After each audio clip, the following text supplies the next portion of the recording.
तो इससे पहले हमने जो टॉपिक पढ़ा था वो है स्टैंडर्ड इलेक्ट्रोड पोटेंशियल या इलेक्ट्रोड पोटेंशियल। तो इलेक्ट्रोड पोटेंशियल में हमने ये बात की थी कि किसी भी सिंगल एलिमेंट का इलेक्ट्रोड पोटेंशियल वैल्यू हम मेजर नहीं कर सकते। किसी भी एलिमेंट के इलेक्ट्रोड पोटेंशियल वैल्यू को मेजर करने के लिए एक स्टैंडर्ड इलेक्ट्रोड यूज होता है और उस स्टैंडर्ड इलेक्ट्रोड का नाम क्या है? स्टैंडर्ड हाइड्रोजन इलेक्ट्रोड, या आप उसको SHE से बनते हैं। तो स्टैंडर्ड हाइड्रोजन इलेक्ट्रोड क्या है, इसकी पहले हम क्या पढ़ेंगे?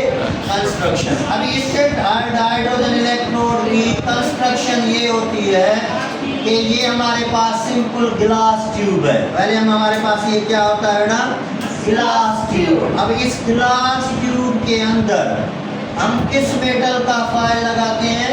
प्लैटिनम मेटल का फॉयल लगाते हैं और इस प्लैटिनम फॉयल को कनेक्ट करते हैं किसकी वायर से?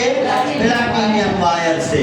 तो ये जो प्लैटिनम फॉयल है या प्लैटिनम इलेक्ट्रोड है, उसके बाद हम इस प्लैटिनम के फॉयल के ऊपर कौन सी गैस एडजॉर्ब करेंगे? Hydrogen gas. और ये हाइड्रोजन गैस कितने प्रेशर पे एडजॉर्ब होती है? 180। तो 180 के ऊपर जब हम हाइड्रोजन गैस या 180 प्रेशर पे एडजॉर्ब कराएंगे तो ये जो प्लैटिनम फॉयल है इसके ऊपर कौन सी गैस एडजॉर्ब हो जाएगी? हाइड्रोजन। तो ये जो प्लैटिनम फॉयल है ये कवर्ड हो जाएगा हाइड्रोजन गैस से। तो हम कहेंगे कि ये इलेक्ट्रोड जो है वो किसका बना हुआ है? हाइड्रोजन का। इसी वजह से हम इसको बोलते हैं स्टैंडर्ड हाइड्रोजन इलेक्ट्रोड। अभी इस स्टैंडर्ड हाइड्रोजन इलेक्ट्रोड का जो इलेक्ट्रोड पोटेंशियल वैल्यू है वो आर्बिट्रली हम कितना लेते हैं? 0.0 वोल्ट। तो ये हमारे पास इलेक्ट्रोड पोटेंशियल हाइड्रोजन इलेक्ट्रोड बन गया। अब इस हाइड्रोजन इलेक्ट्रोड को हम डिप करते हैं। अब डिप करेंगे सारी ये बात है 1 मोलर सॉल्यूशन ऑफ HCl। तो ये आपके पास कंस्ट्रक्शन है हाइड्रोजन इलेक्ट्रोड की।